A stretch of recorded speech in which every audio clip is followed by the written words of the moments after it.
अमरावती जिले में अपर वर्धा बांध प्रकल्पग्रस्त पिछले लंबे समय से अपनी प्रलंबित मांगों को पूरा करने की मांग कर रहे हैं, लेकिन अभी तक सरकार और प्रशासन ने इस ओर कोई निर्णय नहीं लिया है, जिससे प्रकल्पग्रस्तों ने सरकार को चेतावनी दी है कि अगले 8 दिनों में मंत्रालय स्तर पर बैठक करने का निर्णय नहीं लिया गया तो मंत्रालय का घेराव किया जाएगा।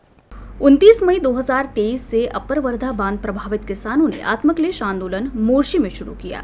इस बीच आचार संहिता के चलते जिलाधिकारी के अनुरोध पर प्रकल्पग्रस्त प्रभावित किसानों ने धरना स्थगित कर दिया, लेकिन अब आचार संहिता समाप्त हो गई है तो परियोजना प्रभावित किसान आक्रामक होकर जिलाधिकारी कार्यालय पर मोर्चा लेकर पहुंचे। इससे पहले भी परियोजना पीड़ित किसानों ने मुंबई में मंत्रालय भवन से छलांग लगाकर सबका ध्यान अपनी ओर खींचा था। इसके बाद मुख्यमंत्री एकनाथ शिंदे ने अपर वर्धा बांध प्रभावित किसानों की मांगों को लेकर 15 दिनों के भीतर बैठक करने का वादा किया था, लेकिन कई माह बीत जाने के बाद भी एक भी बैठक नहीं हुई। सैकड़ों किसानों ने जिलाधिकारी कार्यालय पर मोर्चा लेकर पहुंचकर अपनी मांगों को लेकर जोरदार नारेबाजी कर अगले 8 दिनों में मंत्रालय स्तर पर बांध प्रभावित किसानों की बैठक बुलाने का अनुरोध किया। अगले 8 दिनों में ये बैठक नहीं होने पर प्रभावित किसानों ने चेतावनी दी कि वे 19 या 20 जून को मंत्रालय का घेराव करेंगे। अपर वर्धा धरणग्रस्तांना न्याय मिळालाच पाहिजे। अपर वर्धा धरणग्रस्तांना न्याय मिळालाच पाहिजे। अपर वर्धा धरणग्रस्तांना न्याय मिळालाच पाहिजे। न्याय दे न्याय दे वर्धाबाई न्याय दे न्याय दे न्याय दे वर्धाबाई न्याय दे। जय भवानी जय शिवाजी जय भवानी जय शिवाजी। 19 मे 2023 पासून मोर्शी तहसील येथे अपर वर्धा धरणग्रस्तांचं एक आत्मक्लेश आंदोलन सुरू होतं। ते पूर्ण सक्रिय पद्धतीने ते आंदोलन होतं। त्यामध्ये वेगवेगळ्या पद्धतीनं आंदोलनग्रस्तांनी आपलं धरणग्रस्तांनी आंदोलन करून सरकारचं लक्ष वेधलं।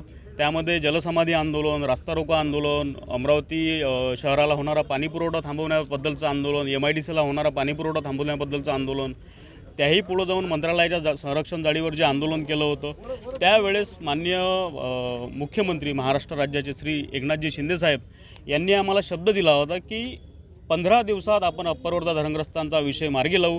तो शब्द आम्हाला यांनी 28 ऑगस्ट 2023ला दिला होता। आज जून 2024 चालू आहे, परंतु मुख्यमंत्र्यांचे 15 दिवस संपलेले नाही। मध्यंतरी आम्हाला आदर्श आचारसंहितेमुळे प्रशासनाने विनंती केली की आपण आंदोलन स्थगित करावं। आम्ही त्यांच्या विनंतीला मान दिला आणि आमचं आंदोलन आम्ही स्थगित केलं। आता निवडणूक आयोगानं आचारसंहिता संपल्याचं जाहीर केलं आणि आम्ही पुन्हा आमच्या तलवारींना धार लावून आता मोकळं झालो आहेत। येत्या 8 दिवसात जर जिल्हाधिकारी कार्यालय यांच्यामार्फत जर बैठकीचं आयोजन मंत्रालय लेवलला झालं नाही तर आम्ही 19 जून किंवा 20 जून या 2 तारखेपैकी एका तारखेला आम्ही मंत्रालयाला घेराव देऊ आणि या मिंदे सरकारला दाखवून देऊ की तुम्ही दिलेला शब्द एकतर पाळा, अन्यथा जी गत तुमची लोकसभेला केली ती गत येत्या विधानसभेला या महाराष्ट्रातली जनता केल्याशिवाय राहणार नाही।